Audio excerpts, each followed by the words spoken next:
لا بس انت اتغيرت. لو انت بتسمع الجملة دي كتير او بتتقالك كتير، كمل معانا الفيديو ده للآخر. ربنا سبحانه وتعالى وضع قوانين كونية ثابتة بتمشي على الناس كلها، والقوانين دي ما بتتغيرش. كون ان انت تقف قدام قانون وتعارضه، بتبقى عامل بالظبط زي اللي واقف قدام القطر. من ضمن القوانين دي قانون التطور او قانون التغيير المستمر. مفيش اي حاجة بتفضل على حالها. يا اما انت بتطور نفسك للافضل، يا اما بتقف مكانك، فبالتالي بترجع لورا اكتر واكتر مع الوقت. لكن لما يكون حد عمال يقولك باستمرار هو انت بقيت عامل كده ليه، انت اتعلمت منهم؟ لا انت اتغيرت، انت ما كنتش كده، انت كنت الاول طيب على فكرة، انت الفلوس غيرتك، انت الشغل الجديد غيرك، انت فلان اثر عليك، انت صحبتك لفلان خلاك كذا، انت بقيت تقلد فلان، انت كلها كأنها اتهامات ان انت اتغيرت. هو ايه المشكلة ان انت اتغيرت؟ في الحقيقة مفيش مشكلة، القصة كلها في نوع التغيير اللي انت اتغيرته. ربنا سبحانه وتعالى خلق جوانا الفجور والتقوى، لانه قال فألهمها فجورها وتقواها على النفس.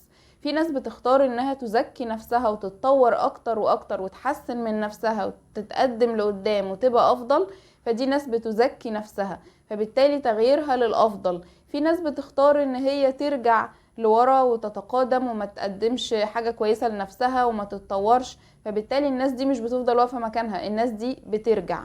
طيب ليه الطرف الاخر ممكن يبقى زعلان ان انا اتغيرت؟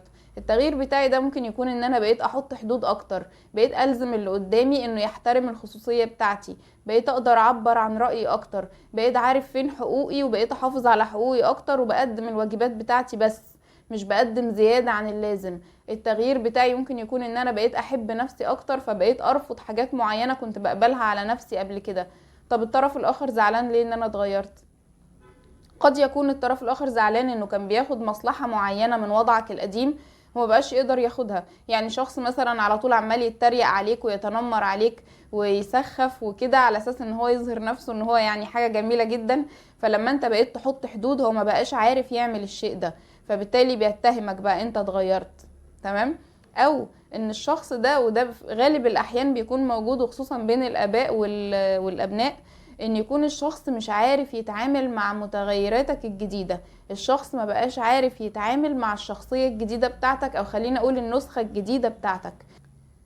في الحالة دي انا ممكن اعمل ايه؟ اول حاجة انتبه لشعور الذنب عندك، بمعنى ان انت ما تدافعش عن نفسك. يعني ما ينفعش حد يجي يقول لي انت اتغيرتي او انت كنت طيبة على فكرة دلوقتي بقيتي تردي وبقيتي تعملي، اقول له لا على فكرة انا زي ما انا بس الموضوع ان انا الواحد لما بيتعرض لضغوط شخصيته بتتغير، واقعد ادافع عن نفسي وابرر؟ لا، مش مضطر تعمل كده خالص. انت اتغيرت، الحمد لله اتغيرت، كلنا بنتغير. سنة الحياة هي التغيير، سنة كونية ربنا حاططها هي التغيير. يعني دكتور احمد خالد توفيق الله يرحمه كان بيقول يعني السنوات بتغير تضاريس الجبال، فمش هتغير شخصيتك انت. فلما حد يقولك انت اتغيرت، انتبه، ما تقعدش تدافع عن نفسك، لان اصلا مفيش مشكلة ان انت اتغيرت، ده الاساس انك تكون اتغيرت. الاساس ان انت تكون في تطور او تكون في تأخر على فكرة، يعني الاساس ان انت في تغيير بيحصل لك. فلما حد يقولك انت اتغيرت، ده مش اتهام، انت مش مضطر تبرر ومش مضطر تدافع عن نفسك ابدا. دي اول حاجة. تاني حاجة، لو الشخص اللي بيسألك ده هو على درجة وعي معينة وعلى درجة فهم معينة وعلى درجة اتزان معينة، ممكن تسأله هو انا اتغيرت في ايه؟ ليه ممكن اسأله؟ علشان الشخص ده ممكن يخليني اشوف اكتر انا في انهي مرحلة واقدر اتطور ازاي بعدها، ده في حالة ان هو عنده درجة وعي معينة ودرجة اتزان معينة.